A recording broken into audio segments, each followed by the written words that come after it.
আসসালামু আলাইকুম। আমার নাম হচ্ছে মোহাম্মদ নজরুল হাসান। আমি পড়াশোনা করছি বুয়েট মেকানিক্যাল ইঞ্জিনিয়ারিং ডিপার্টমেন্টে। সো আমার সাথে আছে নাফিস। নাফিস তো পরিচয়টা দেন।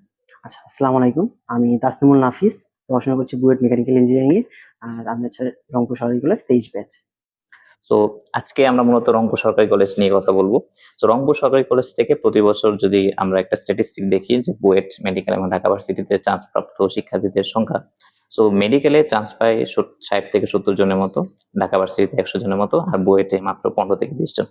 আর তাদের টোটাল স্টুডেন্ট থাকে 650 অ্যারাউন্ড, প্লাস মাইনাস হতে পারে। সো নাফিস, তোর কাছে কি মনে হয় যে এটা সংখ্যাটা ঠিক আছে বা আরো বেশি হওয়া উচিত কিনা? না, আমার কাছে অবশ্যই মনে হয় যে এটা সংখ্যাটা অবশ্যই বেশি হওয়া উচিত। কেননা দেখা যায় রংপুর সরকারি কলেজ হচ্ছে রংপুরের মধ্যে one of the top college আমরা বলতে পারি। যেহেতু এসএসসির পরে মার্কের ভিত্তিতে সবচেয়ে ভালো স্টুডেন্ট গুলো এখানে আসে, তাহলে অবশ্যই বেশি বেশি সংখ্যক আমাদের চান্স পাওয়া উচিত। আমরা আশা করি বুয়েট থেকে এখানে আমাদের 50 জনের মতো, বা মেডিকেলে 100 জন, আর ঢাবিতে অন্তত আমাদের 200 জন চান্স পায়। সো এই সংখ্যাটা আসলে মানে আমরা অনেক সময় দেখি যে পটেনশিয়াল যে ছাত্ররা থাকে ওরা হারিয়ে যায়।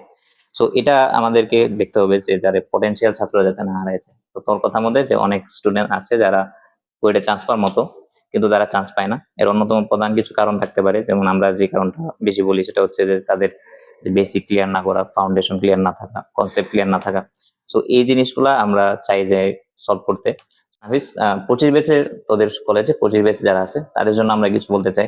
তো 25 ব্যাচে তো অলরেডি বোর্ড পরীক্ষা হচ্ছে আর কি। তো বোর্ড পরীক্ষার পরে ধর হচ্ছে আমরা যদি এরকম 3টা ক্যাটাগরিতে ভাগ করতে চাই, যে একটা ক্যাটাগরি হচ্ছে মেডিকেল প্রিপারেশন নেবে, একটা ক্যাটাগরি ইঞ্জিনিয়ারিং প্রিপারেশন নেবে, আর একটা ক্যাটাগরি ভার্সিটি প্রিপারেশন নেবে। সো ইঞ্জিনিয়ারিং প্রিপারেশন যারা নেবে তাদের যে অ্যাপ্রোচ এবং মেডিকেলের যারা প্রিপারেশন নেবে তাদের অ্যাপ্রোচ কিন্তু সমান হবে না। তো এই জন্য তোদের কলেজ থেকে কে কিভাবে প্রিপারেশনটা নেবে, ঢাকায় আসবে কিনা বা এই সংক্রান্ত কিছু বল। আচ্ছা, তাহলে যারা হচ্ছে মেডিকেল প্রিপারেশন নেবে তাদের তো অবশ্যই ঢাকা আসার কোনো প্রয়োজন নেই। তারা হচ্ছে রংপুরে পড়তে পারো। রংপুরে ধরো উন্মেষ, রেটিনা, মেডিকো বা যেকোনো কোচিং এ তোমরা ভর্তি অবশ্যই হয়ে যাবে রংপুরে। অথবা যাদের হচ্ছে জেলা শহরে বাসা, তারা জেলা শহরে ব্রাঞ্চ থাকলে জেলা শহরেও ভর্তি হয়ে যেতে পারো। আচ্ছা, এরপরে যারা হচ্ছে ভার্সিটি অথবা ইঞ্জিনিয়ারিং প্রিপারেশন নেবে তারা অবশ্যই রংপুরের উদ্ভাসে ভর্তি হবে, মাস্ট। আচ্ছা, এর পাশাপাশি অনেকে যারা ইঞ্জিনিয়ারিং প্রিপারেশন নিচ্ছ তারা অবশ্যই অনেকে চিন্তা করতে পারো যে হ্যাঁ, না আমরা হচ্ছে অ্যাডমিশনে ঢাকা যাব। আচ্ছা, ঢাকা আসার কোনো প্রয়োজন নেই, যেহেতু উদ্ভাস তোমার ঢাকা ব্রাঞ্চ এবং রংপুর ব্রাঞ্চে প্রায় সব ব্রাঞ্চে সেম সার্ভিস দিয়ে থাকে। তো ঢাকায় আসলে দেখা যাচ্ছে তোমার 1 সপ্তাহ চলে যাবে খাপ খাওয়ায় নিতে, অথবা অনেকে এসে দেখবা যে অসুস্থ হয়ে যাচ্ছে, ডেঙ্গু হয়ে যাচ্ছে, ম্যালেরিয়া, ডায়রিয়া এসব সমস্যা দেখা যায়। তো আমি সাজেশন দিব তোমরা রংপুরেই কোচিংটা তোমরা মানে করো, কন্টিনিউ করো। তো এখানে আরেকটা বলে দেয়, যেমন নাফিস সে নিজেও রংপুর থেকে ঢাকায় চলে আসছিল। তো ও যখন উঠছিল তো সেটা হচ্ছে আরামবাগ। তো আরামবাগে আমিও থাকতাম। তো আরামবাগের পরিবেশটা ছিল খুবই বাজে পরিবেশ, খুবই ডেন্স ছিল, মানুষ এত বেশি মানুষ ছিল, তোমার রাস্তাঘাট ছিল খুব খারাপ। সো এখানে আসার ফলে কি হবে, তুমি যদি রংপুর থেকে ঢাকা মাইগ্রেট করো তো দেখবা যে তোমার বেশ কিছুদিন সময় যাবে যে ঢাকার পরিবেশের সাথে খাপ খাওয়াই নিতে। কারণ যেমন নাফিসের এই প্রবলেমটা হয়েছে যে তার বেশ কিছুদিন সময় গিয়েছে যে ওইখানে আরামবাগের পরিবেশের সাথে খাপ খাইতে। তো এই জন্য আমাদের রিকমেন্ডেশন থাকবে সবসময় যারা ইঞ্জিনিয়ারিং প্রিপারেশন নিচ্ছ তারা তো অবশ্যই উদ্ভাসে ভর্তি হবা। তো উদ্ভাসে ভর্তি হইলে তোমরা রংপুরে থাকো, কারণ উদ্ভাসে প্রত্যেকটা ব্রাঞ্চেই মূলত তোমার সেম ক্যাটাগরির সার্ভিস দেওয়া হয় আর কি।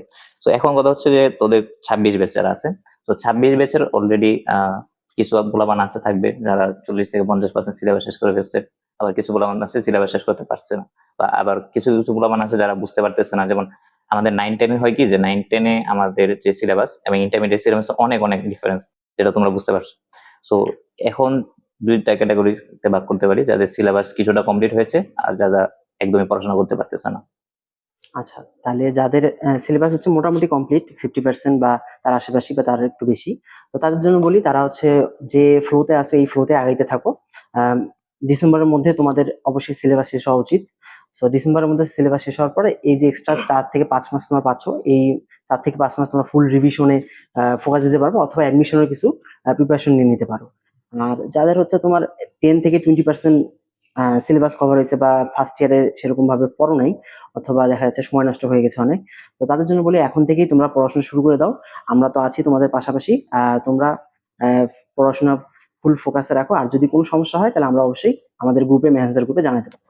তো আমরা আমাদের যে কার্যক্রম আছে সেটা নিয়ে একটা ভিডিও আমরা করেছি।